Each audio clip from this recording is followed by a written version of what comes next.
এই সামারে পরিবার নিয়ে মজার এবং বিনামূল্যে সময় কাটানোর সুযোগ খুঁজছেন?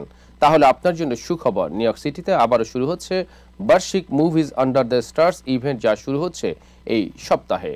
New York city parks department জানিয়েছে তারা সিটির 5টি বড় জুড়ে 150টিরও বেশি ফ্রি সিনেমা স্ক্রিনিং আয়োজন করবে। এটি শুরু হবে শুক্রবার থেকে এবং চলবে 30 জুন পর্যন্ত। পিকনিক, চেয়ার, কম্বল ও খাবার নিয়ে এসে পরিবারের সঙ্গে খোলা আকাশে নিজের সিনেমা উপভোগ করতে পারেন সিনেমা প্রেমীরা।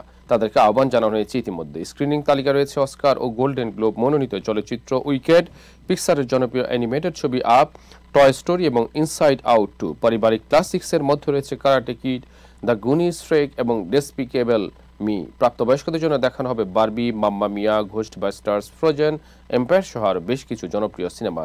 সমস্ত স্ক্রিনের সময়সূচি ও লোকেশন অনলাইনে পাওয়া যাবে এনওয়াইসি পার্কস এর ওয়েবসাইটে।